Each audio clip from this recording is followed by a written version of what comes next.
नमस्कार, मैं अशोक व्यास। अक्षय तृतीया के अवसर पर हेरम्ब स्टूडियो की तरफ से आपके जीवन में कभी भी सौभाग्य का क्षय नहीं हो, ऐसी मंगल कामना के साथ आपकी उपस्थिति में आनंद लेना चाहता हूँ श्री विष्णु सहस्त्रनाम स्तोत्रम के पाठ का। प्रारंभ करें। ओम श्री परमात्मने नमः। अथ श्री विष्णु सहस्त्रनाम स्तोत्रम। यस्य स्मरणमात्रेण जन्म संसार बंधनात् विमुच्यते नमस्तस्मै विष्णवे प्रभविष्णवे। नमः समस्त भूतानां आदिभूताय भूभृते अनेक रूप रूपाय विष्णवे प्रभविष्णवे।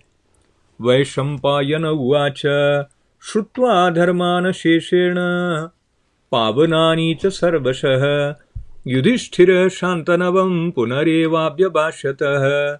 युधिष्ठिर उवाच किमेकं दैवतं लोके किं वाप्येकं परायणं स्तुवन्तः कमर्चन्तः प्राप्नुयुर्मानवा शुभम्। को धर्मः सर्वधर्माणां भवतः परमो मतः किं जपन्मुच्यते जन्तुर्जन्म संसारबन्धनात्। भीष्म उवाच जगत्प्रभुं देवदेवमनन्तं पुरुषोत्तमं स्तुवन्नाम सहस्रेण पुरुषः सततोत्थितः तमेव चार्चयन्नित्यं भक्त्या पुरुषमव्ययम् ध्यायस्त्वन्नमस्यंश्च यजमानस्तमेव च। अनादिनिधनं विष्णुं सर्वलोकमहेश्वरं लोकाध्यक्षं स्तुवन्नित्यं सर्वदुःखातिगो भवेत्। ब्रह्मण्यं सर्वधर्मज्ञं लोकानां कीर्तिवर्धनं लोकनाथं महद्भूतं सर्वभूतभवोद्भवम्। एष मे सर्वधर्माणां धर्मोऽधिकतमो मतः यद्भक्त्या पुण्डरीकाक्षं स्तवेर्चेन्नरः सदा। परमं यो महत्तेज परमं यो महत्तपः परमं यो महद्ब्रह्म परमं यः परायणम्। पवित्राणां पवित्रं यो मंगलानां च मंगलम् दैवतं दैवतानां च भूतानां यो व्ययः पिता यतः सर्वाणि भूतानि भवन्त्यादियुगागमे यस्मिंश्च प्रलयं यान्ति पुनरेव युगक्षये तस्य लोकप्रधानस्य जगन्नाथस्य भूपते विष्णोर्नाम सहस्रं मे शृणु पापभयापहम्। यानि नामानि गौणानि विख्यातानि महात्मनः ऋषिभिः परिगीतानि तानि वक्ष्यामि भूतये। ओम विश्वं विष्णुर्वषट्कारो भूतभव्य भवत्प्रभुः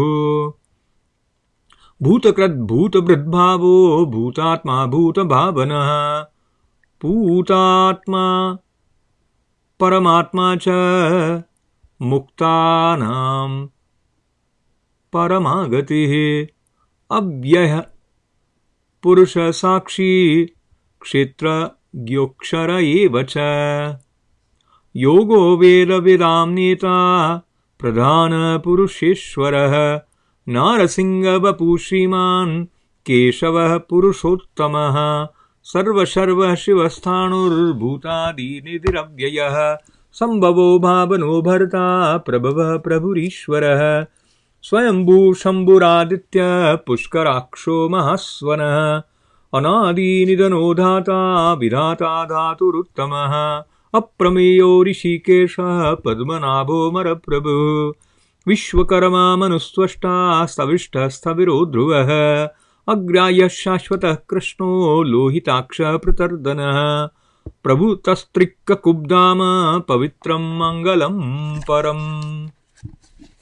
ईशानः प्राणदः प्राणो ज्येष्ठः श्रेष्ठः प्रजापतिः हिरण्यगर्भो भूगर्भो माधवो मधुसूदनः ईश्वरो विक्रमः इमिधन्वी मेधावी विक्रमः क्रमः अनुत्तमो दुराधर्ष कृतज्ञ कृतिरात्मवान् सुरेश शरणं शर्म विश्वरेता प्रजाभवः अहः संवत्सरो व्याल प्रत्यय सर्वदर्शनः अज सर्वेश्वर सिद्ध सिद्धि सर्वादिरच्युत वृषाक पिरमेयात्मा सर्वयोग विनिःसृतः वस्सुर्वस्सुमनः सत्य समात्मा समितः समः अमोघ पुण्डरीकाक्षो वृषकर्मा वृषाकृतिः रुद्रो बहुशिरा बभ्रुर्विश्वयोनिषु चिश्रवाः अमृतः शाश्वतस्थाणुर्वरारोहो महातपाः सर्वगः सर्वविद्वानुर्विश्वक्सेनो जनार्दनः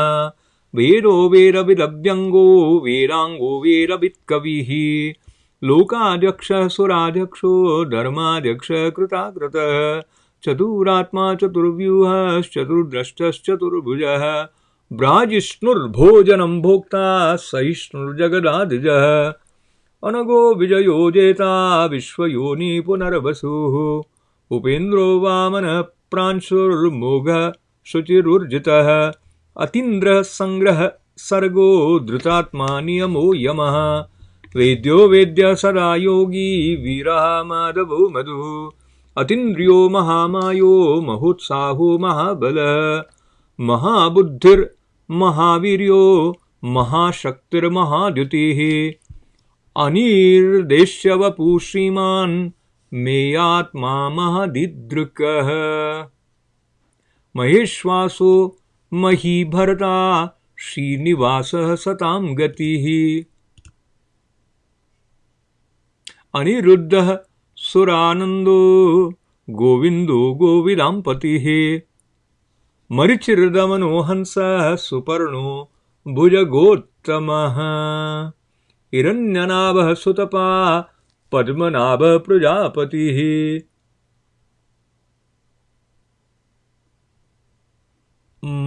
अनिरुद्धः सुरानन्दो गोविन्दो गोविदाम्पतिः मरीचिर्दमनो हंसः सुपर्णो भुजगोत्तमः हिरण्यनाभः सुतपा पद्मनाभः प्रजापतिः अमृत्युः सर्वदृक्सिंहः सन्धात्ता सन्धिमास्थिरः अजो दुर्मर्षणः शास्ता विश्रुतात्मा सुरार्यः गुरुर्गुरुतमो धाम सत्यः सत्यपराक्रमः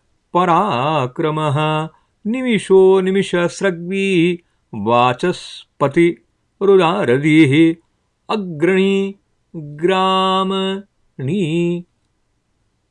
अग्रणी ग्रामणी श्रीमान् न्यायो नेता समीरणः सहस्रमूर्धा विश्वात्मा सहस्राक्ष सहस्रपात् आवृतनो निवृतात्मा संवृत संप्रमर्दनः अहः संवर्तको वह्निर्नलो धरणीधरः सुप्रसादः प्रसन्नात्मा विश्वभुग्विभुः सत्कर्ता सत्कृतः साधुर्जहुर्नारायणो नरः असंख्ययो प्रमेयात्मा विशिष्ट शिष्टकृच्छुचिः सिद्धार्थ सिद्धसङ्कल्प सिद्धिद सिद्धिसाधनः वृषायी वृषभो विष्णुर्वृषपर्वा वृषोधरः वर्धनो वर्धमानश्च विविक्तश्रुतिसागरः सुभुजो दुर्धरो वाङ्मी महेन्द्रो वसुदो वसुः नेकरूपो बृहद्रूप शिपिविष्टप्रकाशनः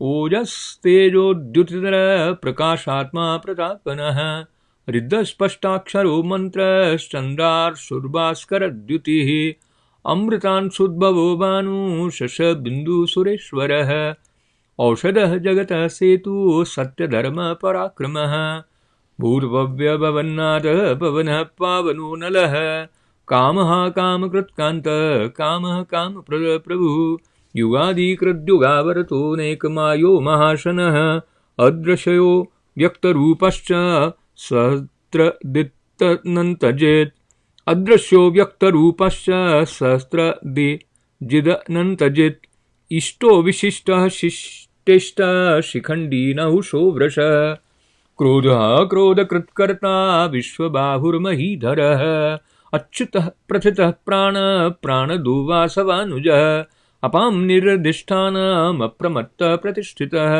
स्कन्दधरो धुर्यो वरदो वायुवाहनः वासुदेवो बृहद्भानुरादिदेवः पुरन्दरः अशोकस्तारणस्तारः शूरशौर्यजनेश्वरः अनुकूलशतावर्त पद्मनिभेक्षणः पद्मनाभोरविन्दाक्ष पद्मगर्भशरीरभृत् महद्दीर्घो वृद्धात्मा महोक्षो गरुडध्वजः अतुलः शरभो भीम समयज्ञो हविर्हविः सर्वलक्षणलक्षण्यो लक्ष्मीवान् समितिञ्जयः विक्षरो रोहितो मार्गो हेतुर्दामोदरः सः महीधरो महाभागो वेगवान् मिताशनः उद्भवक्षोभणो देव श्रीगर्वः परमेश्वरः करणं कारणं कर्ता विकर्ता गहनो गुहः व्यवसायो व्यवस्थान संस्थानस्थानदो ध्रुवः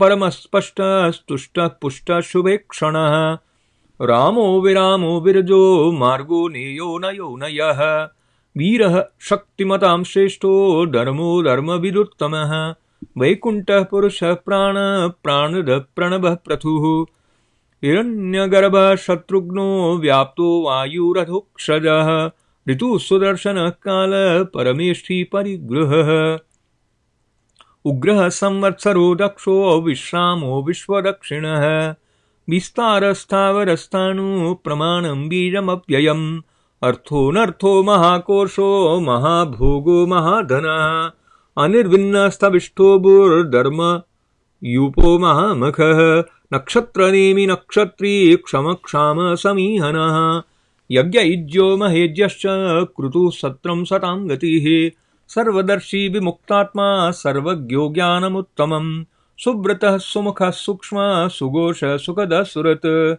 मनोहरो जितक्रोधो वीरबाहुर्विदारणः स्वापनः स्ववशो व्यापी नैकात्मानैककर्मकृत् वत्सलो वत्सलो वत्सी रत्नगर्भो धनेश्वरः धर्मगुप्तधर्मकृद्धर्मी सरसक्षरमक्षरम् अविज्ञाता सहस्रांशुर्विराता गृदलक्षणः गवस्तिनेमि सत्त्वस्थः सिंहो भूतमहेश्वरः आदिदेवो महादेवो देवेशो देवभृद्गुरुः उत्तरो गोपतिर्गोप्ता ज्ञानगम्यः पुरातनः शरीरभूतभृद्भोक्ता कपीन्द्रो भूरिरक्षिणः सोमपोमृतपः सोम पुरुजित्पुरुषोत्तमः विनयो जय सत्यसन्धो दाशार्ह सात्वतां पतिः जीवो विनयिता साक्षी मुकुन्दो मितविक्रमः अम्बो निद्रन्तात्मा महोदधीशयोऽन्तकः अजो महार्ह स्वाभाव्यो जितामित्रः प्रमोदनः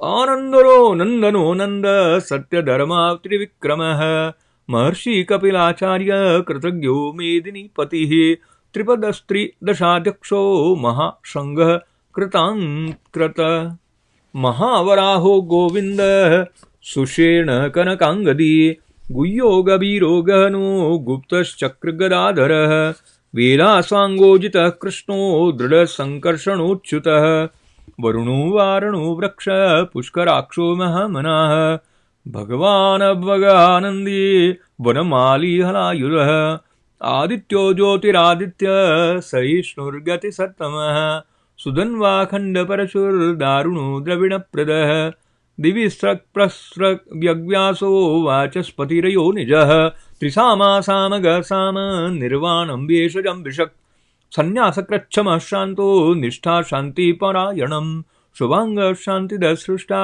कुमुदः कुवलेशयः गोहितो गोपतिर्गोप्ता वृषभाक्षो वृषप्रियः अनिवर्ती निवृत्तात्मा संक्षिप्ताक्षैमकृच्छिवः श्रीवत्सवक्षा श्रीवास श्रीपति श्रीमताम्बरः श्रीधरशीर्ष श्रीनिवास श्रीनिधि श्रीविभावन श्रीधर श्रीकर श्रेय श्रीमान् लोकत्रयाश्रयः स्वक्षशृङ्गशतानन्दो नन्दिर्ज्योतिर्गणेश्वरः विजितात्मा विधेयात्मा सत्कीर्तिर्छिन्न संशयः उदीर्णः सर्वतश्चक्षुर्नीश शाश्वतस्थिरः भूषयो भूषणो भूतिर्विशोकशोकनाशनः अर्चिष्मानर्चितः कुम्भो विशुद्धात्मा विशोधनः अनिरुद्धो प्रतिरथः प्रद्युम्नो मितविक्रमः कालनेमी निहावीर शौरी सूर्यजनेश्वरः त्रिलोकात्मा त्रिलोकेश केशव केशिहा हरिः कामदेवः कामपाल कामी कान्तकृतागमः अनिर्देशर्वपूर्विष्णुर्वीरो धनञ्जयः ब्रह्मण्यो ब्रह्मकृद्ब्रह्म ब्रह्म ब्रह्मविवर्धनः ब्रह्मविद्ब्राह्मणो ब्रह्मी ब्रह्मज्ञो ब्राह्मणप्रियः महाक्रमो महाकर्मा महातेजा महोरगः महाक्रतुर्महायज्वा महायज्ञो महाहविः स्तव्यस्तव प्रिय स्तोत्रम स्तुति स्तोतारण प्रिय पूर्ण पूरयिता पुण्य पुण्य कीर्तिर्नामयः मनोजवस्तीर्थकरो वसुरेता वसुप्रदः वसुप्रदो वासुदेवो वसुर्वसुमना हविः सद्गति सत्प्रति सत्ता सद्भूति सत्परायणः शूरसो सेनो यदुश्रेष्ठ सन्निवास सुयामुनः भूता वासो वासुदेव सर्वासु निलयो नलयः दर्पः दर्पदो दृप्तो दुर्धरोऽथा पराजितः विश्वमूर्तिर्महामूर्तिर्दीप्तमूर्तिर्मूर्तिमान् अनेकमूर्तिरव्यक्त शतमूर्तिशताननः एकोनेकसवः किं यत्पदमनुत्तमं लोकबन्धुर्लोकनाथो माधवो भक्तवत्सलः स्वर्णवर्णो हेमाङ्गो वराङ्गोश्चङ्गनाङ्गदी वीरः विषमः शून्यो धृताशीरचलश्चलः अमानी मानदो मान्यो लोकस्वामी त्रिलोकधृक् सुमेधा मेधजोधन्य सत्यमेधाधराधरः तेजो वृषद्युतिधर सर्वशस्त्रवृताम्बरः प्रग्रहो निग्रहो व्यग्रो नेकशङ्गो गदाग्रजः चतुर्मूर्तिश्चतुर्बाहुश्चतुर्व्यूहश्चतुर्गतिः चतुरात्मा चतुर्भावश्चतुर्वेदविदेकपात् समावर्तो निवृत्तात्मा दुर्जयो दुरतिक्रमः दुर्लभो दुर्गमो दुर्गो दुरावासो दुरारिहा शुभांगो लोकसारंग सुतन्तुस्तन्तुवर्धनः इन्द्रकर्मा महाकर्मा कृतकर्मा कृतागमः उद्भवः सुन्दरः सुन्दो रत्ननाभ सुलोचनः अर्को वाजसनः शृङ्गी जयन्तः सर्वविजयी स्वर्णबिन्दुरक्षोभ्य सर्वभागीश्वरेश्वरः महाहरो महागर्तो महाभूतो महानिधिः कुमुदः कुन्दरः कुन्दः पर्जन्यः पावनो निलः अमृताशोऽमृतवपुः सर्वज्ञः सर्वतोमुखः सुलभः स्वव्रतः सिद्धः शत्रुच्छिच्चत्रुतापनः न्यघ्रोदोदुम्बरो अश्वश्चाणूरान्द्रनिषूदनः सहस्रार्चि सप्तजिह्व सप्तैदा सप्तवाहनः अमूर्तिरनगोचिन्त्यो भयक्रद्भयनाशनः अणुबृहत्कृशस्थूलो गुणब्रह्निर्गुणो महान् अदृतस्वदृतस्वास्य प्राङ्वंशो वंशवर्धनः भारभृत्कथितो योगी योगिश सर्वकामदः आश्रमः शमनः क्षामः सुपर्णो वायुवाहनः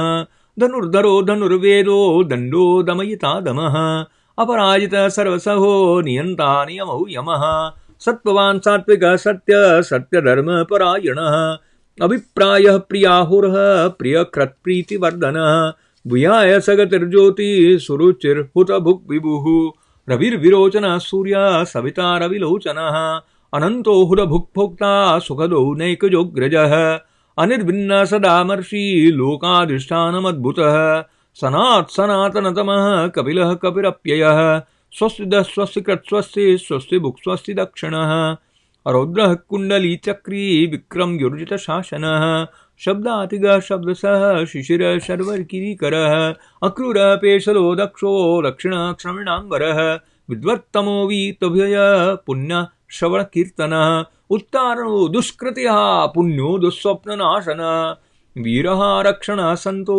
जीवनः पर्यवस्थितः अनन्तरूपोऽनन्तश्चिर्जित्मन्युर्भयापयः चतुरस्रो गभीरात्मा विदिशो व्यादिशो दिशः अनादिर्भूर्भुवो लक्ष्मी सुवीरो रुजिराङ्गदः जननो जन्मनादिर्भीमो भीमपराक्रमः आधार निलयो धाता पुष्पहास प्रजागरः उर्वगः सत्पथाचार प्राणद प्रणवपणः प्रमाणं प्राणनिलय प्राणभृत्प्राणजीवनः तत्त्वं तत्त्वविदेकात्मा जन्म मृत्युजरातिगः भूर्भुवस्वरुस्तार सविता प्रपितामहः यज्ञो यज्ञपतिर्यज्ञा यज्ञाङ्गो यज्ञवाहनः यज्ञभृद्यज्ञत्रद्यज्ञी यज्ञभुग्यज्ञसाधनः यज्ञान्तकृद्यगुह्यमन्नमन्नाद एव च आत्मयोनि स्वयं जातो वैखानः सामगायनः देवकीनन्दनः सृष्टा क्षितिशः पापनाशनः शङ्खभण्डदकी चक्री शाङ्गधन्वागदाधरः रथाङ्गपाणिरक्षोभ्य सर्वप्रहरणायुध ॐ नम इतीदं कीर्तनीयस्य केशवस्य महात्मनः नाम्नां सहस्रं दिव्यानाम् अशेषेण प्रकीर्तितं य इदं शृणुया नित्यं यश्चापि परिकीर्तयेत् न शुभं प्राप्नुयात् किंचित् सोमुत्रेह च मानवः। वेदान्तको ब्राह्मणः सत्यात् क्षत्रियो विजयी भवेत्। वैश्यो धन समृद्ध स्यात् शूद्र सुखमवाप्नुयात्। धर्मार्थी प्राप्नुयात् धर्मात् अर्थार्थी चार्थमाप्नुयात्। कामान् वाप्नुयात् कामी प्रजार्थी प्राप्नुयात् प्रजाम्। भक्तिमान्य सदोत्थाय शुचिस्तगतमानसः सहस्रं वासुदेवस्य नाम्नामेतत् प्रकीर्तयेत्। यशः प्राप्नोति विपुलं याति प्राधान्यमेव च। अचलां श्रियमाप्नोति श्रेय प्राप्नोत्यनुत्तमम्। न भयं क्वचिदाप्नोति वीर्यं तेजश्च विन्दति। भवत्यरोगो द्युतिमान् बलरूपगुणान्वितः। रोगार्तो मुच्यते रोगात् बद्धो मुच्येत बन्धनात्। भयान्मुच्येत भीतस्तु मुच्येतापन्न आपदः। दुर्गानत्युत्तरत्याशु पुरुषः पुरुषोत्तमम्। स्वन्नाम सहस्रेण नित्यं भक्तिसमन्वितः। वासुदेवाशयो मर्त्यो वासुदेवपरायणः। सर्वपापविशुद्धात्मा याति ब्रह्म सनातनम्। न वासुदेव भक्तानाम् शुभं विद्यते क्वचित्। जन्म मृत्यु जरा व्याधि भयं नैवोपजायते। इमं स्तवमधीयान श्रद्धा भक्ति समन्वितः। युज्येतात्मसुख क्षान्ति शीघ्रति स्मृति कीर्तिभिः। न क्रोधो न च मात्सर्य न लोभो नाशुभा मतिः। भवन्ति कृतपुण्यानां भक्तानां पुरुषोत्तमे। द्यो स चन्द्रार्क नक्षत्रा खं दिशो भूर्महो दधिः। वासुदेवस्य वीर्येण विद्रुतानि महात्मनः। ससुरासुर गन्धर्व सयक्षोरगराक्षसम्। जगद्वशे वर्ततेदं कृष्णस्य सचराचरम्। इन्द्रियाणि मनोबुद्धिः सत्त्वं तेजो बलं धृतिः। वासुदेवात्कमान्याभूः क्षेत्रं क्षेत्रज्ञ एव च। सर्वागमनमाचार प्रथमं परिकल्पयेत्। प्राचार प्रभवो आचार प्रभवो धर्मो धर्मस्य प्रभुरच्युतः। ऋषयः पितरो देवा महाभूतानि धातवः। जङ्गमाजङ्गमं चैदं जगन्नारायणोद्भवम्। योगो ज्ञानं तथा साङ्ख्यं विद्या शिल्पादिकर्म च। वेदाशास्त्राणि विज्ञानम् एतत् सर्वं जनार्दनात्। एको विष्णुर्बृहद्भूतं पृथक् भूतान्यनेकशः। त्रीन् लोकान् व्याप्य भूतात्मा भुङ्क्ते विश्वभुगव्ययः। इमं स्तवं भगवतो विष्णुर्व्यासेन कीर्तितम्। पठेद्यच्छेत् पुरुष श्रेयः प्राप्तुं सुखानि च। विश्वेश्वरमजं देवं जगतः प्रभवाप्ययम्। भजन्ति ये पुष्कराक्षं न ते यान्ति पराभवम्। भजन्ति ये पुष्कराक्षं न ते यान्ति पराभवम्। ॐ तत्सदिति श्रीमद्महाभारते षट्शास्त्र्यां संहितायां वैयासिक्याम् अनुशासनिके पर्वणि भीष्म युधिष्ठिर संवादे श्री विष्णुर्दिव्य सहस्रनाम स्तोत्रम्। हरि ओम तत्सत्। हरि ओम तत्सत्। हरि ओम तत्सत्।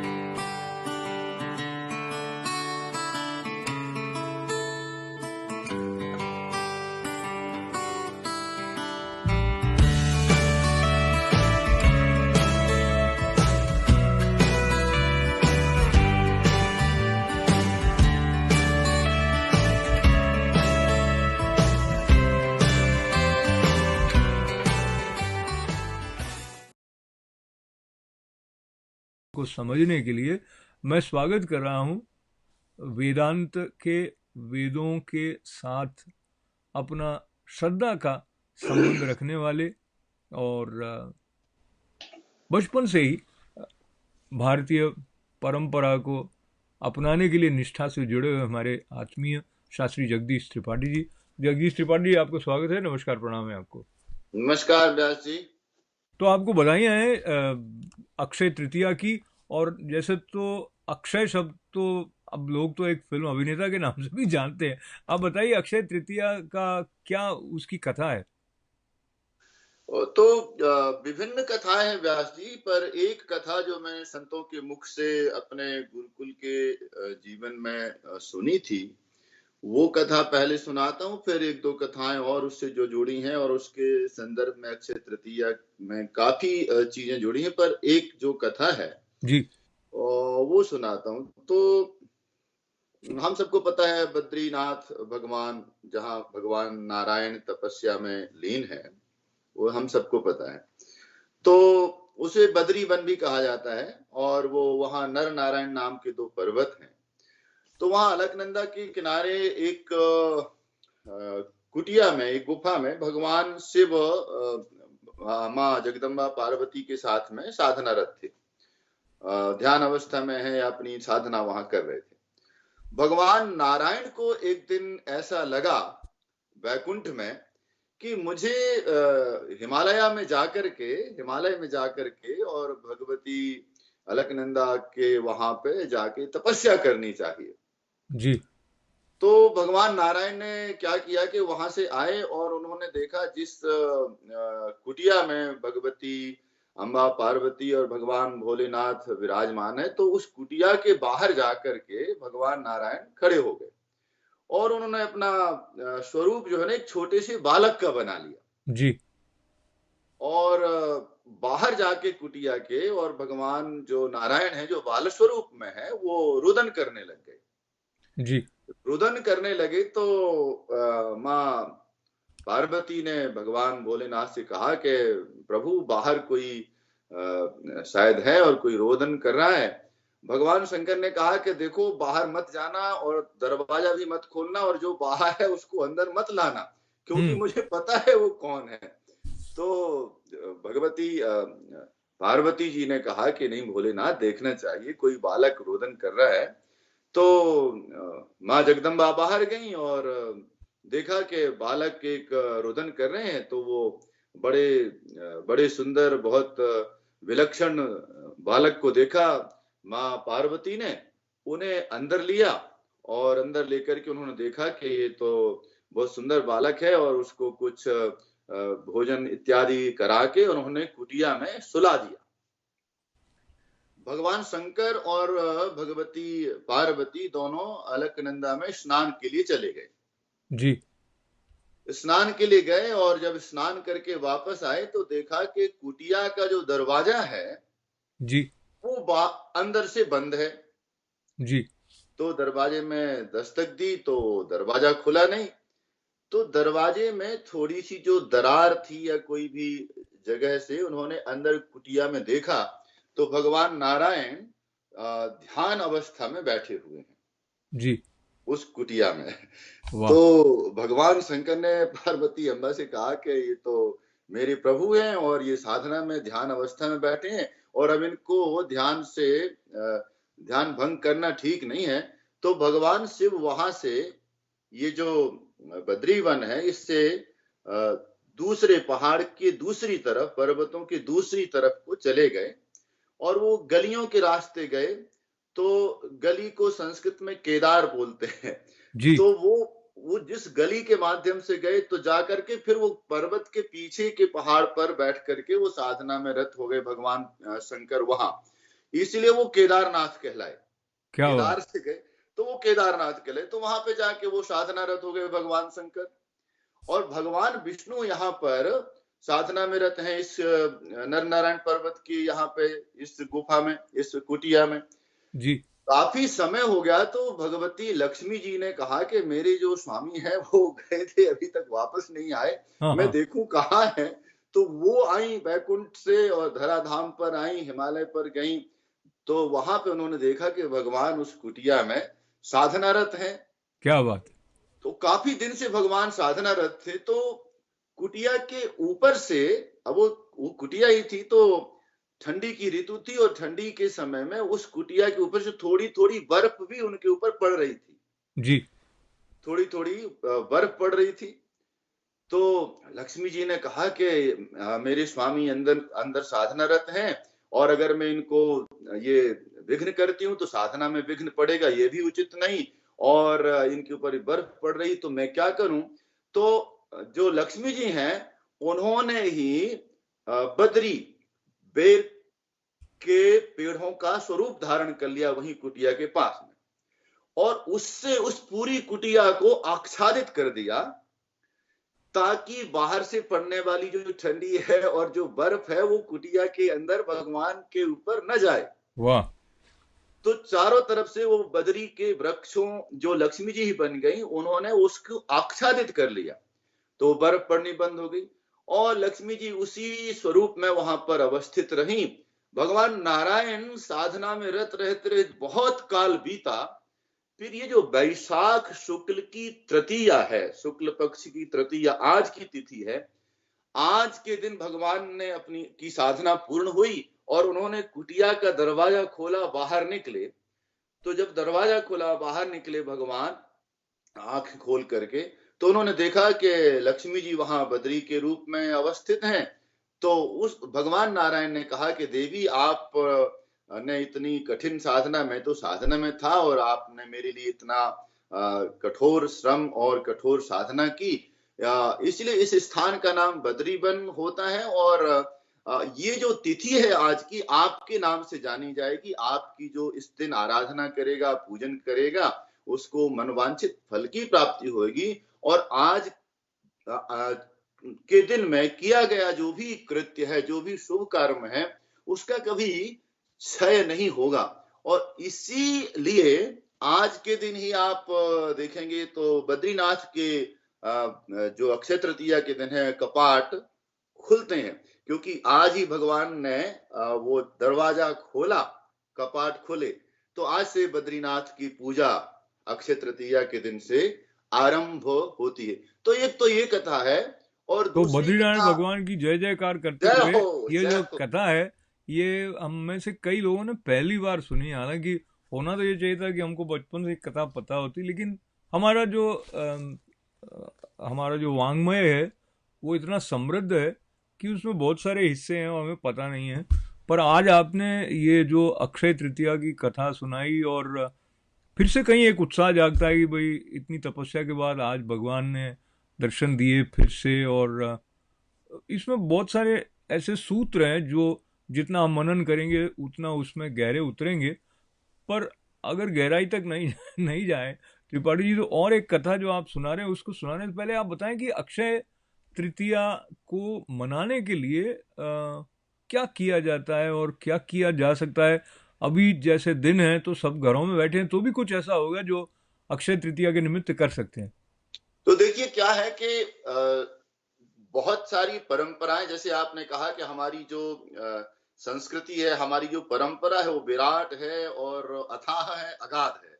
तो उसमें बहुत सारे सूत्र निकल कर आते हैं, बहुत सारी परंपराएं निकलती हैं, पर उसमें से मुख्यतः तो यह है कि आज हम भगवान लक्ष्मी नारायण का पूजन करते हैं। आज के ही दिन भगवान के छठवें जो अवतार हैं, भगवान परशुराम, उनका भी जन्म हुआ, जन्म की तिथि है अक्षय तृतीया। दूसरा एक और हमारे 24 अवतारों में से हयग्रीव जो भगवान के अवतार हैं, उनका भी अवतार धारण का दिवस आज का ही है। तीसरी और एक और बात है कि ये जो तिथि है, इसे युगाब्दी भी बोलते हैं, और इसका अभिप्राय है कि ये इससे हमारी जो युगों का, सतयुग द्वापर इत्यादि युगों का आरंभ, इससे त्रेता इत्यादि युगों का आरंभ होता है इस दिन से। तो इसलिए लक्ष्मी नारायण भगवान का पूजन करें। मुझे याद आता है, मैं थोड़ा सा शास्त्र से सम्मति होगा, लेकिन मैं जाता हूँ थोड़ा सा अपने बचपन के दिनों में और जी, अपने गांव में जाता हूँ। क्या बात। तो हम चल तो रहे हैं शास्त्री जी के गांव में, और वो गांव है मध्य प्रदेश में। मध्य प्रदेश में पन्ना जिला है ना? जी, तो अब मैं गांव की थोड़ी सी आपको बताऊं। उन दिनों में ना तो मैंने, और मुझे लगता है मेरे पूरे गांव में, कोई पुराण या कोई ग्रंथ, ऐसी कोई ग्रंथ भी नहीं थे। रामचरितमानस ही मुख्यतः हमारे यहाँ ग्रंथ होता था। क्या, तो शास्त्रीय ढंग से ऐसे कहूं कि लेकिन हमारे यहाँ ये होता था कि अक्षय तृतीया के दिन में कुम्हार कुम्हार जो मिट्टी के बर्तन बनाते थे, वो घड़े लेकर के आते थे। और हमारी दादी जी या हमारी माँ अभी भी करती हैं, लेकिन अब वो मिट्टी के बर्तन बनने थोड़े थोड़े बंद हो गए हैं। तो फिर भी ये परंपरा चालू, और उस खास दिन के लिए बनाते हैं। तो हमारे यहाँ क्या होता था कि हम लोग 12 जो घड़े होते थे मिट्टी के, उनमें जल भरते थे। उनके ऊपर दोने में पत्तों के दोने में अनाज रखते थे। उन घड़ों में थोड़े कुछ एक एक पैसे डालते थे, थोड़ा थोड़ा एक एक अनाज भी डालते थे, फिर उन घड़ों का पूजन करते थे और वो घट पूजन करके उनका दान हुआ करता था। तो घट का अनाज के साथ में और जो जो कुछ व्यक्ति के पास संभव हो, तो वो, हम लोग तो किसान लोग थे गांव में, तो अनाज, घट का दान जल के सहित में करना, ये होता था। 12 घड़े हमारी माँ करती थी और उनका ये होता था कि 12 घड़े 12 महीनों के प्रतीक हैं। वाह।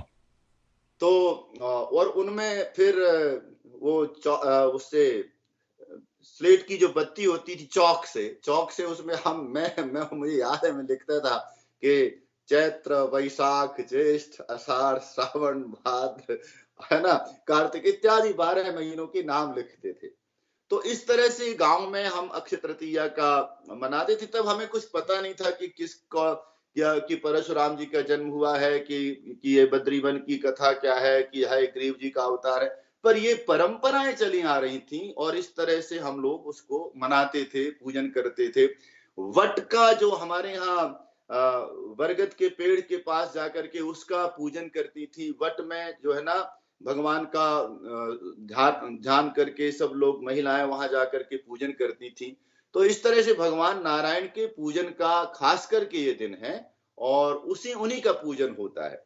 तो भगवान नारायण का पूजन करने के साथ साथ ये जो हम सुनते हैं कि भाई ये अबूझ मुहूर्त है और कोई नया कार्य शुरू करना हो तो उस दिन बिना किसी पंडित जी के पास जाके मुहूर्त पूछे बिना भी कर सकते हैं, उसके पीछे क्या चिंतन कह दीजिए या श्रद्धा का ये जो सूत्र है, वो किस तरह उसका प्रादुर्भाव, वो कैसे वो आया होगा? तो एक तो यह है कि भगवान ने इस तिथि के लिए कहा कि जो जो व्यक्ति इस दिन कोई भी कार्य करेगा वो उसका क्षय नहीं होगा, वो अक्षय रहेगा। एक तो ये तिथि वरदानित है भगवान के द्वारा। दूसरी बात ये है कि जो मैंने समझा है और जाना है, मेरी जानकारी के हिसाब से, हमारी जो 12 महीने हैं और हमारा हर चौथा वर्ष जो है ना, वो 13 महीनों का होता है। आपको पता होगा, उस 13वें महीने को हम पुरुषोत्तम मास कहते हैं। बिल्कुल। मलमास या पुरुषोत्तम मास कहते हैं। और जी। वो पुरुषोत्तम मास जो होता है, वो पूरे 4 सालों में 3 साल और पूरे 4 सालों में तिथियां हमारी घटती बढ़ती रहती हैं। जी। तो आप देखेंगे, कई बार आप देखेंगे कि नवरात्रि जो है ना, वो कहते हैं कि भाई आज एक नवरात्रि कम है। कई बार कहते हैं नवरात्रि बढ़ गए। जी। और तो कई कई बार होता है कि जी इस महीने में ये फलानी तिथि का क्षय हो गया, आज ये तिथि, ये वाला पक्ष 14 दिन का पक्ष है, कोई पक्ष में एक तिथि घट जाती है। तो ऐसी जो तिथियां घटती रहती हैं, तो कहा कि 12 महीने में हर तिथि का क्षय हो जाता है। जी।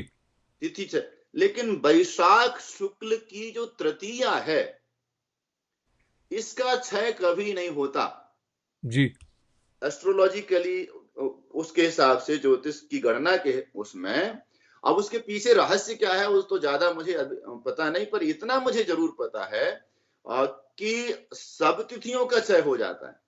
एकादशी तिथि नहीं होती कभी, कहते कि 10 एकादशी का क्षय है, 10वीं तिथि का क्षय है, 9वीं का क्षय है, पूर्णिमा का क्षय, जो भी सब तिथियां क्षय हो गई। पर तृतीया, वैशाख शुक्ल की तृतीया कभी क्षय को प्राप्त नहीं होती। मतलब वो हमेशा रहती, वो रहेगी, उसका क्षय नहीं होगा। इसलिए भी उसको अक्षय तृतीया कहते हैं। क्या बात है, बहुत ही बढ़िया है। तो इसका क्षय होगा नहीं, ऐसी वैशाख मास की जो तृतीया तिथि अक्षय तृतीया है उसके बारे में चर्चा करते हुए एक तो बात हमें ये पता चली कि विष्णु भगवान का पूजन इस दिन विशेष रूप से करना चाहिए। तो यदि हम पूरा विधिवत पूजन नहीं भी करें तो क्या ऐसा मंत्र जप है या कोई ऐसी विधि जो आप संक्षिप्त संकेत जिसका कर सकें? तो मैं कहूंगा कि आज लक्ष्मी नारायण का पूजन करना चाहिए, भगवान लक्ष्मी नारायण का। और हम सब लोग जानते हैं, हम लोग पंचोपचार पूजन करें, षोडशोपचार पूजन करें, राजोपचार पूजन करें। तो पंचोपचार पूजन में आप भगवान का ध्यान करिए और धूप दीप नैवेद्य प्रार्थना आरती इत्यादि कर लीजिए।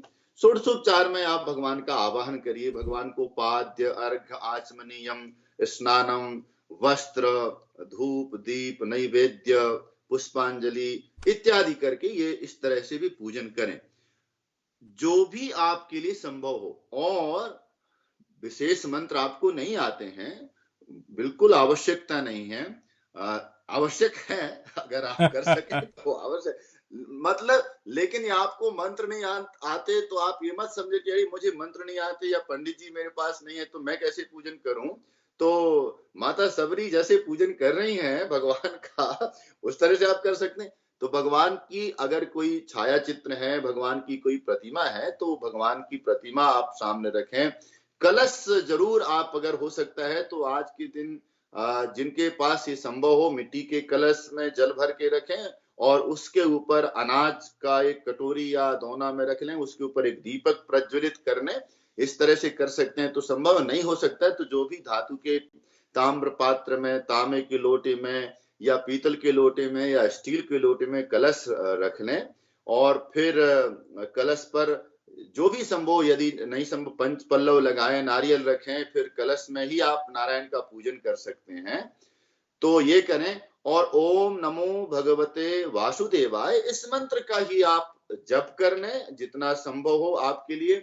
और लक्ष्मी नारायण का स्मरण करते हुए उनका पूजन अपने भाव पूर्वक आप कर सकते हैं।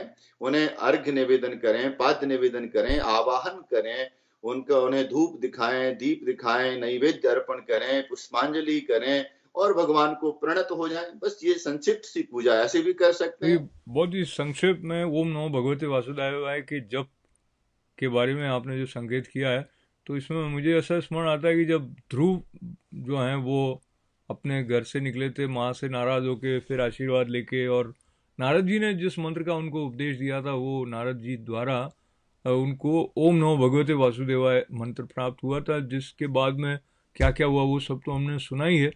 ये बात मैंने इसलिए दोहराई कि ओम नमो भगवते वासुदेवाय जो मंत्र है ये भी बहुत ही प्रभावी मंत्र है। पर अब मंत्र कितना हमारे प्रति अपने को खोता है वो हमारी श्रद्धा और निष्ठा और तपस्या पर तो निर्भर करता ही है। शास्त्री जी, आप बता रहे थे एक और कथा आप सुनाने वाले हैं। हाँ, तो एक और कथा है, उसको कई कई विशेष विशेष स्रोतों से कई कई जगह ग्रंथों में ऐसे पढ़ने में आया कि एक और कथा महाभारत काल से जुड़ी है अक्षय तृतीया के संदर्भ में। उसमें यह है कि आज के ही दिन भगवान कृष्ण ने द्रौपदी को एक पात्र दिया था और उसकी विशेषता ये थी कि इस पात्र में जो भोजन पकाया जाएगा, जो गृहिणी है मतलब द्रौपदी जी, जब तक उस भोजन नहीं कर लेंगी तब तक उस पात्र में से इतना भोजन होगा चाहे लाखों लोग आ जाएं और उसमें से वो भोजन कराया जा सकता है। इस तरह की भी एक कथा है। कई कई जगहों में इस तरह से भी कथा है कि नहीं, ऐसा नहीं है, वो दुर्वासा जी ने ये पात्र उनको दिया था। दुर्वासा जी जब आए और दुर्वासा जी की का सत्कार किया पांडवों ने वन में, और तब प्रसन्न होकर के दुर्वासा जी ने ये पात्र आज की तिथि पर द्रौपदी जी को अर्पण किया।